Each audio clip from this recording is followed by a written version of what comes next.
pare, parehong malalim ang bench eh. Like for example, si UP, nandiyan si reigning MVP Dio, nandiyan si Cancino, di ba? Si Kagulangan.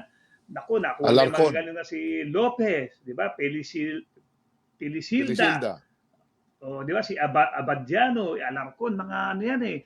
Mga magagaling eh. Pagdating sa Lasal, nako, hindi mo natatawaran yung Kiambao. I think, ano ba siya, 6'7", di ba? Mataas 8, yun. Then 6, 7, is 6, 8. average, 6'7", 6'8". I think is the front runner sa MVP. MVP, di ba? So magandang nilalaro niya si Nele. Okay, si Nonoy. Ayan. Phillips.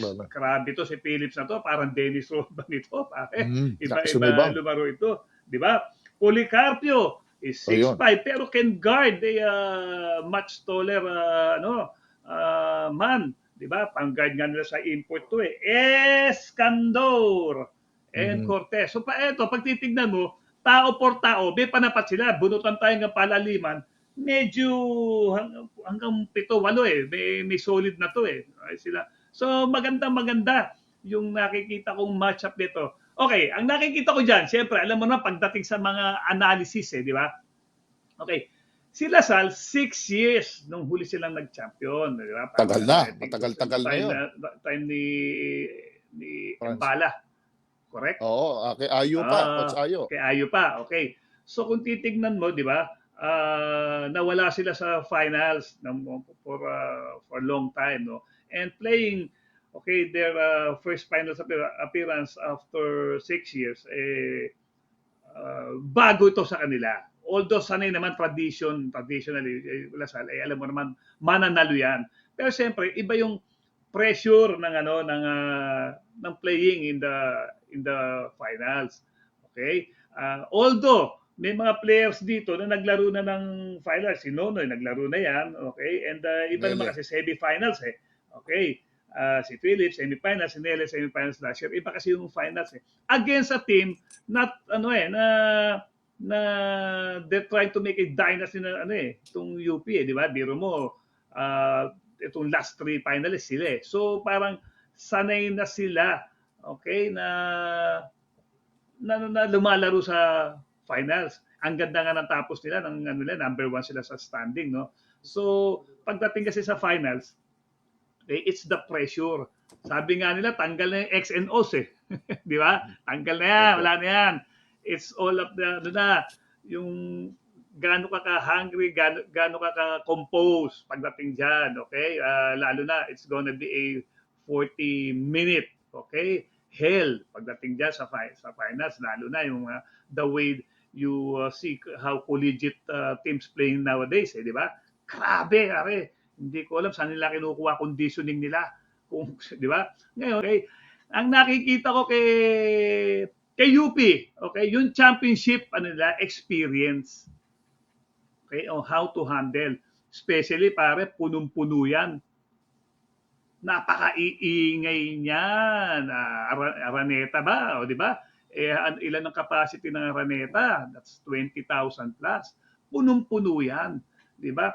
Minsan kasi, pag hindi ka pressure player, is either na-i-inspire ka na may crowd na motivating you, minsan naman, nadadala ka rin ng the other crowd na inaano ka, hecklers, di ba? Inaano ka. So doon papasok kung how can you handle the situation. Pressure sa game and pressure sa crowd.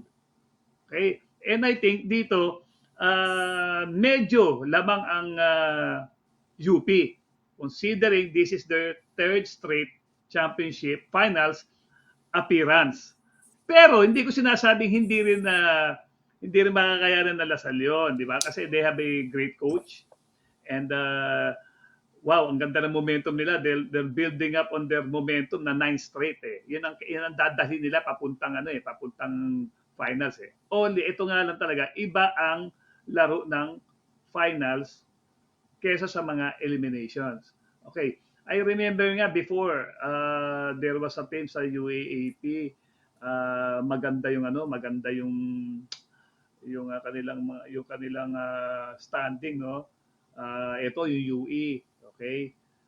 Tabi-tabi lang sa ating kaibigan, di ba? Kay Coach Dindo. Okay, they went 14 straight eh. Nanood ako Okay? noon, pre. Yes, Best of oo, 3. di ba? Lasal. Then against Lasal. Lasal is coached by his brother and Coach mga Franz. veteran championship players, no? Okay, Lasal was able to beat them, di ba? 2-0 yata eh. 2-0. So, iba yung championship pressure. Di ba? Hopefully, ito, tingnan natin itong darating na to. Magandang panahon. Kasi natutuwa ako sa mga lineup naman eh. Gagaling eh. Okay, parang evenly match eh. Although may import din naman yung kabila, may import naman si UP. Maganda to kasi lang ang inaano ko sana malagpasan yung yung championship pressure. Yan parang importante. Kaya kasi sinabing finals yan dahil finals yan kaya sinabing championship iba pressure diyan. Hindi base although di ba parang di ba na yung laban nila yung dalawang laban parang even na sila di ba pareho silang nanalo pareho natalo pero iba tong championship pressure pero siyempre ang nakikita ko dito okay sige na fearless forecast siya siguro UP pero baka umabot ng game 3 kapag umabot ng game 3 ng best of 3, mas malaki pressure dun. Okay? So sila dapat kung sila tapusin nila ng 2 laro kasi iba yung third game. Di ba? Actually, kunyari, ang nangyari, UP, tas natalo sila ng Lasal sa game, third game, kaya pa rin ng UP kasi alam nila yung ganun eh. Alam nila yung ganun. Naku ba? Pero yung kunwari, si Lasal abot ng third game, may mga players na sanay doon.